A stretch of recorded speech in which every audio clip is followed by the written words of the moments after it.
अपघात नाही घातपात. पुण्यातल्या टेम्पो ट्रॅव्हलर बसला लागलेल्या आगीचं सत्य गुरुवारी 20 मार्चला रात्री बाहेर आलं. टेम्पो चालकानेच सीट खाली केमिकल ठेवून या टेम्पोला आग लावली आणि त्यानंतर ही सगळी घटना घडली हे तपासामध्ये स्पष्ट झालंय. या आगीमधून ड्रायव्हरने बसमधून पळ काढला आणि बसमध्ये बसलेले काही कर्मचारी सुद्धा उतरू शकले, पण या आगीत 4 कर्मचाऱ्यांचा जळून मृत्यू झालाय. 19 मार्चला सकाळी घडलेल्या या घटनेचे सत्य 20 तारखेला बाहेर आलं, पण तोवर चर्चा अपघाताचीच सुरू होती. विषय अगदी बसच्या सुरक्षा व्यवस्थेपर्यंत गेला होता. पण हा घातपात असलेली लिंक पोलिसांनी कशी शोधून काढली? त्यात चालक दोषी असल्याचं पोलिसांना कसं समजलं? सीसीटीव्ही फुटेज मधून नेमकं काय समोर आलं? आरोपी चालकाच्या कुटुंबानं नेमकं काय दावा केलाय? आणि या सगळ्यात मनोविकाराची चर्चा का होते तर पाहूया या व्हिडिओ मधून. तर नमस्कार मित्रांनो, मी रीमा माझ्या युट्यूब चॅनलवर तुमचं खूप खूप मनापासून स्वागत करते. सुरुवातीला ही घटना म्हणजे केवळ अपघात वाटत होता, मग पोलिसांनी हा घातपात असल्याचा आणि हा ड्रायव्हरनेच घडून आणलेला घातपात असल्याचा निष्कर्ष कसा काढला. तर सध्या या घटनेचं 58 सेकंदाचं सीसीटीव्ही फुटेज व्हायरल होतंय.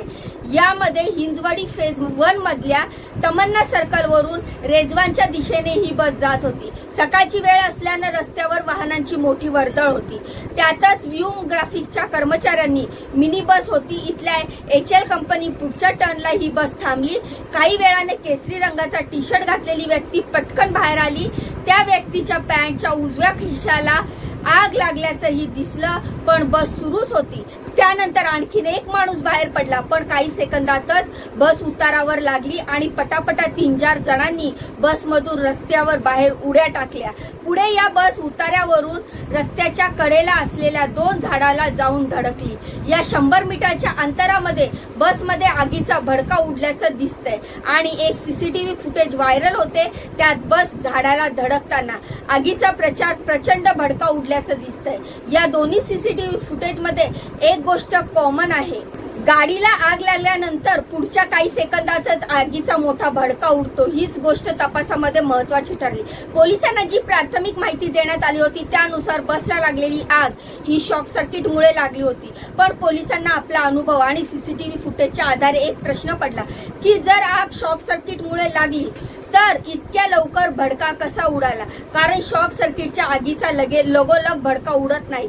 त्यावरून पोलिसांनी ही आग लागली नाही तर लावलेली असू शकते या अँगलने तपास सुरू केला होता. मग पोलिसांनी सीसीटीव्हीचा बारकाईने तपासले, कंपनीतल्या काही कर्मचाऱ्यांशी चर्चाही केली. त्यातून त्यांना एका माणसावर संशय आला, टेम्पो ट्रॅव्हलर चालक जनार्दन हंबर्डीकर. पोलिसांनी बस जाळून 4 जणांचा मृत्यू झाल्यानं सुरुवातीच्या अपघाताचा गुन्हा नोंदवला होता. पण या संशयानंतर घातपाताचा अँगल पुढे आला आणि त्यांच्या तपासात एक महत्वाची लिंक सुद्धा लागली. पोलिसांना जनार्दन हंबर्डीकर यांचा दररोज प्रवास करणाऱ्या कर्मचाऱ्यांसोबतचा वाद असल्याची माहिती मिळाली. काही दिवसापूर्वी त्यांची काही कारणांनी भांडणंही झाली होती. एका सीसीटीव्ही फुटेजमध्ये जनार्दन हंबर्डीकर वाकून काहीतरी करताना दिसला. आगीनंतर थांबलेली बस सुरू कशी झाली हाही प्रश्न होताच, पण या सगळ्यात महत्वाचा पुरावा ठरला तो जळालेल्या बस पासून काही अंतरावर काडीपेटी सुद्धा आढळून आली. मग पोलिसांनी ड्रायव्हर हंबर्डीकरांची चौकशी करण्याचं ठरवलं. हंबर्डीकरांनी बसचा अपघात झाल्यानंतर भोवळ येण्याचं नाटक केलं होतं असं सांगितलं जातंय.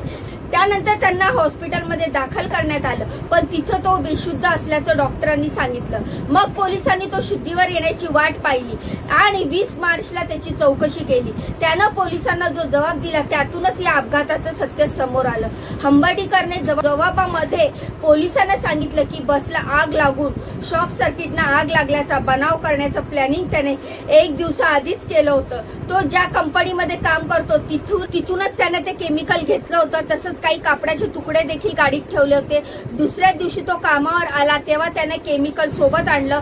बसच्या प्रवासामध्ये उतार कुठे कुठे लागतो याचा त्याला अचूक अंदाज होता. तोच अंदाज घेऊन त्याने उताराच्या अगदी जवळ प्लॅन अंमलात आणला. त्यानं धावत्या बसमध्ये काडीपेटीच्या सहाय्याने कापडाच्या तुकड्याला आग लावली. बसमध्ये आग लागल्यानंतर त्याने उडी मारली. त्यात तोही किरकोळ जखमी झाला. पुढे झाडाला लागून बस धडकली आणि स्फोट झाला, त्यामुळे बसनं पेट घेतला, पण बसमधून मोठ्या प्रमाणात आगीचे लोळ बाहेर पडू लागले। या आगीच्या लोळामुळे झालेल्या धुरामुळे अडकलेल्या लोकांना बाहेर पडता आलं नाही। त्यांनी शेवटपर्यंत मागच्या दरवाजाच्या काचा फोडण्याचा प्रयत्न केला, मात्र त्यामध्ये त्यांना यश आले नाही आणि 4 जणांचा जिवंतपणे जळून मृत्यू झाला। तर हंबर्डीकर, आपण हे सगळं कंपनीचा दिवाळीचा बोनस कापला, कर्मचाऱ्यांना आपण अपमानास्पद वागणूक दिली जाते, अगदी जेवायला जातानाही आम्हाला काम सांगितलं जातं, बस मधल्या काही जणांशी पिकअप ड्रॉप मरून सुद्धा माझे वाद झाले होते। या सगळ्या रागामध्ये हे कृत्य केल्याचं हंबर्डीकर याने कबूल केलं आहे, पोलिसांना सांगितलं, पण त्याच्या कुटुंबियांनी मात्र वेगळाच दावा केला आहे। हंबर्डीकर यांची पत्नी आणि भावानं या प्रकरणामध्ये त्याला नाहक गोवलं आहे असा आरोप केलाय। या घटनेनंतर जनार्दन शुद्धीत नसताना पोलिसांनी त्याचा जबाब कसा नोंदवला, ज्या बसला आग लागली त्यात जनार्दनचे नातेवाईक म्हणजे भाऊजी सुद्धा होते, आपले नातेवाईक असतानाही तो बस जाळण्याची रिस्क का घेईल। या दुर्घटनेतून वाचलेल्या काही प्रवाशांना साधं खर्चटलं सुद्धा नाहीये, मग ते पेटत्या बसमधून सुखरूप कसे बाहेर पडले। जनार्दनने बसला आग लावण्यासाठी कंपनीतून केमिकल आणलं कसं, तर कंपनीतलं कोणीच कसं त्यांना थांबवलं नाही, असे अनेक प्रश्न हंबर्डीकरांच्या नातेवाईकांनी उपस्थित केले आहे। हंबर्डीकरने आपला पगार थकवल्याचं जबाबामध्ये सांगितलं असलं तरी विओमा ग्राफिक्स कंपनीचे मालक नितेन शहा यांनी सांगितलं की त्यांनी वेळीच सगळ्यांचे पगार दिले आहेत। हंबर्डीकराचा कोणताही पगार थकलेला नाहीये, मात्र त्याच्याकडे केमिकल कुठून आलं याची माहिती नाहीये। आता या प्रकरणामध्ये आणखीन एक चर्चा होतीये, ती मानसिक आजाराची। जनार्दन हंबर्डीकर आपण हे कृत्य रागातून केले असल्याचं जरी त्यांनी त्यांच्या या कृतीमागे मानसिक आजार होता असा हा प्रश्न सुद्धा विचारला जातोय। मानसोपचारांच्या म्हणण्यानुसार हंबर्डीकरांनी जे काही केलंय आणि त्याबाबत जी काही माहिती दिली आहे त्यातून त्याला बॉर्डर लाईन पर्सनॅलिटी डिसऑर्डर म्हणजेच व्यक्तिमत्व मनोज असण्याची शक्यता आहे। या आजारामध्ये संबंधित व्यक्तीची भावना आणि नातेवाईक अस्थिर असू शकतात। यामध्ये व्यक्ती कोणताही विचार न करता काहीही कृत्य करू शकतात, त्याच्यात सूडाची भावना जास्त दिसून येते आणि महत्वाचं म्हणजे जी व्यक्ती सूड घेताना आनंद घेते ती साहजिकच यातून समाजाची हानी होणाऱ्या गोष्टीही होऊ शकतात। काही जण स्वतःलाही धोका उत्पन्न करू शकतात। असे आजार लहानपणी घडलेल्या घटना किंवा अनुवंशिकतेतून होऊ शकतात, पण अर्थातच जनार्दन हंबर्डीकरांना हा आजार खरंच आहे का, त्यांनी हे कृत्य खरंच आजारातून केलंय का, तर ही याबद्दलची ठोस माहिती अजून समोर आलेली नाहीये। तर हे त्यांचे भाऊ विनोद भोसले यांनी चालक हंबर्डीकर सह कंपनीवरही गुन्हा दाखल करण्याची मागणी केली आहे। सर्वसामान्य व्यक्तीला घातक असलेल्या केमिकल मिळत नाही, मग हंबर्डीकरांनी कुठल्या कंपनीतनं ते केमिकल चोरलं, यात कंपनीचा निष्काळजीपणा आहे, त्यामुळे कंपनीची चौकशी व्हायला हवी अशी मागणी देखील भोसले यांनी केली आहे।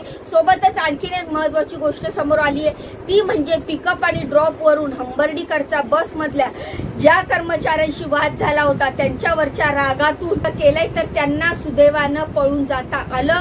जे होरपळले त्यांच्या या वादाशी काहीही संबंध नव्हता। धक्कादायक हे आहे की माहिती स्वतः हंबर्डीकरांनीच दिली आहे। हंबर्डीकरांच्या कुटुंबाने केलेले दावे, कंपनीवर झालेले आरोप आणि अजून सुरू असलेला तपास यामुळे या प्रकरणामध्ये वेगळाच ट्विस्ट येणार आहे। तर तुम्हाला या सगळ्या प्रकरणाबद्दल काय वाटतं, तुमची मतं या सगळ्या माहितीबद्दल काय आहेत, तर तुमची मतं आणि प्रतिक्रिया मला कमेंटच्या माध्यमातून नक्की कळवा। जाण्याआधी व्हिडिओला लाईक करा, चॅनलला सबस्क्राईब करा। भेटूया पुढच्या व्हिडिओमध्ये अशीच महत्त्वपूर्ण दमदार माहिती घेऊन। तोपर्यंत स्वतःची काळजी घ्या। बाय बाय आणि नमस्कार।